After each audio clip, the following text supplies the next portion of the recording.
evening, Tribuners. Welcome back with me, Mutiara, in Indonesian News of Tribun Lampung. We will present you an updating and interesting information from every place in Indonesia. And here the complete news. The first news is Fajar sad boy returns to Gorontalo with comedian Denny Cagur. A Gorontalo teenager who goes viral with the famous name Fajar sad boy plans to return to his hometown. This is his first return to his hometown of Gorontalo after his name went viral because of his winning action on television and social media. Nova Labajo confirmed the plan to return Fajar sad boy via telepon. Not alone, the teenager whose full name is Fajar Labajo also invite Denny Cagur, the artist who helped make Fajar sad boy viral. Fajar sad boy will return home on the 28th on Saturday of January 2023. Circulating poster announcing the return. Apart from Denny Cagur, Fajar also arrived with a teenage girl who made him go viral. Nova continue. Fajar, together with Denny Cagur's management, went straight to his hometown in Suwawa. Denny Cagur, in an interview, also confirmed his presence in Gorontalo.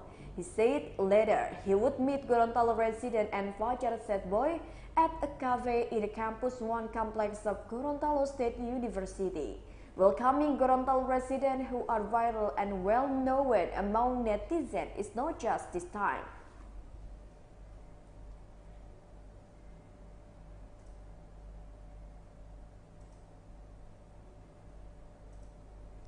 The next news is University of Indonesia lost one of its top Taekwondo athletes, Muhammad Hasya Atala Saputra, or who is familiarly called Hasya, the University of Indonesian student who died due to an accident in Serengseng Sawah area, Jagakarta, Jakarta last Thursday on 6 October 2022 has drawn public attention.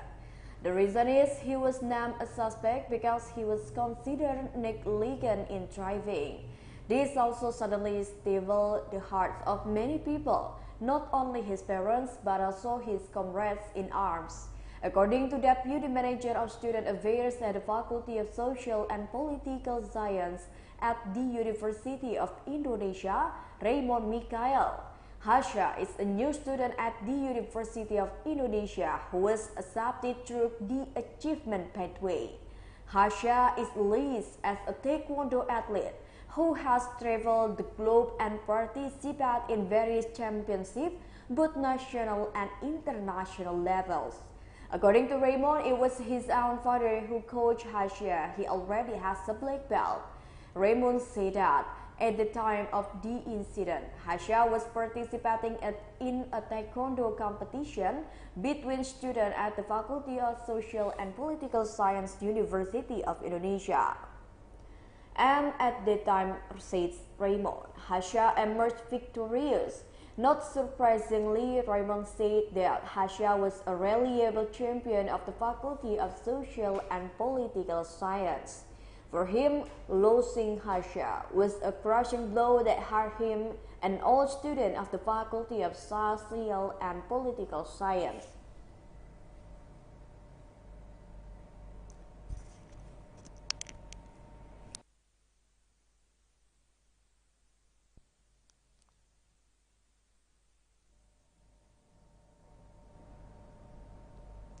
The next news is President Joko Widodo officially opens the leadership kickoff. President Joko Widodo officially opened the kickoff of Indonesia leadership or chairmanship at the 2023 Association of Southeast Asian Nations at the HI Roundabout, Jakarta on Sunday, the 29th of January 2023. Together with representatives of the embassies of friendly countries in Jakarta and advances Indonesian cabinet minister, President Jokowi inaugurated the kickoff of the Association of Southeast Asian Nations by symbolically hitting the tambourine. Indonesia's leadership in the Association of Southeast Asian Nations carries the term Association of Southeast Asian Nation Matters epicentrum of crowd. The president said Indonesia's leadership in the Association of Southeast Asian Nations was in a difficult condition amidst a difficult global situation. Jokowi believes ASEAN is still important and relevant to the people, the region, and the world.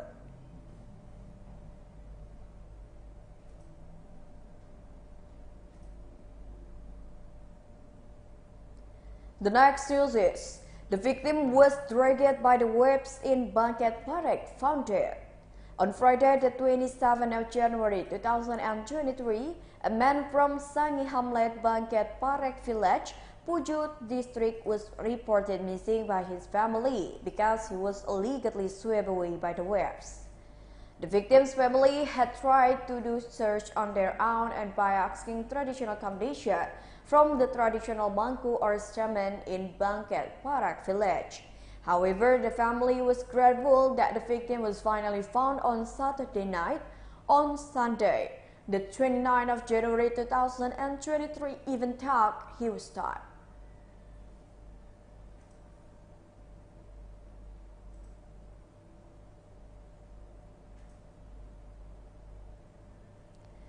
The next news is, dozens of houses in Singkil were damaged by the floods. A number of residents in Singkil 2 village, Singkil district, Manado City, North Sulawesi, really hope for assistance from the Manado City government because their houses were badly damaged by the floods on Friday, the 27th of January 2023. According to local resident Yunanto, at least 20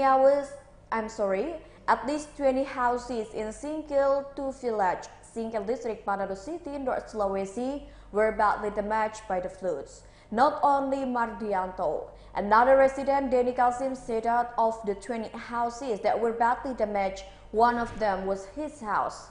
Denny and other residents evacuated by the floods are now waiting for assistance from the Manado City government.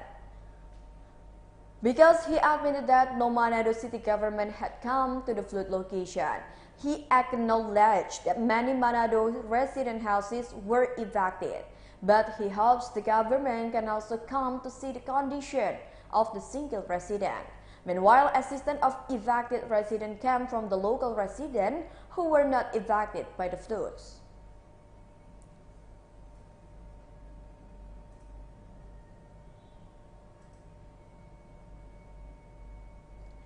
Floods in Panjaratan are used by residents to catch fish. Some residents in Tanah Laut Regency, South Kalimantan province use the overflow of flood waters to catch fish. Such a scene can be seen in prison village, Hari district. Meanwhile, the flood conditions in Tanah Laut Regency are currently decreasing significantly, such as in the Sawahan area, Hari city. Meanwhile, in Panjaratan, even though the inundation started to recede, many local resident houses were still flooded.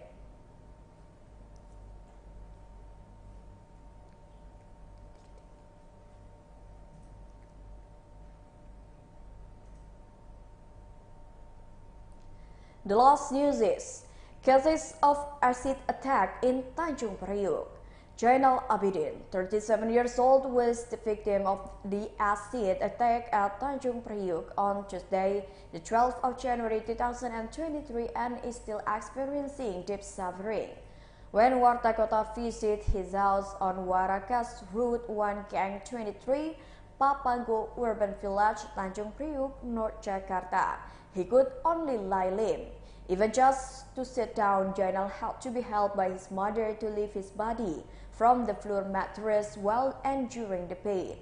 Jainal's entire skin looked blistered and suffered severe damage from his back, chest to his neck. Jainal admitted that he underwent treatment for 2 weeks until surgery at the Koja Regional General Hospital after the acid attack tragedy. However, his physical condition has not fully recovered. Because of the burns he received, Jainal was forced to not wear clothes because it would stick and make the pain worse.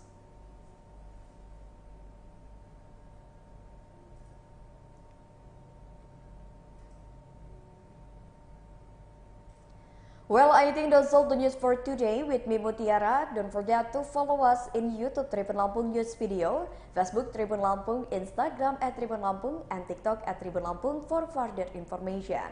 Thank you for watching and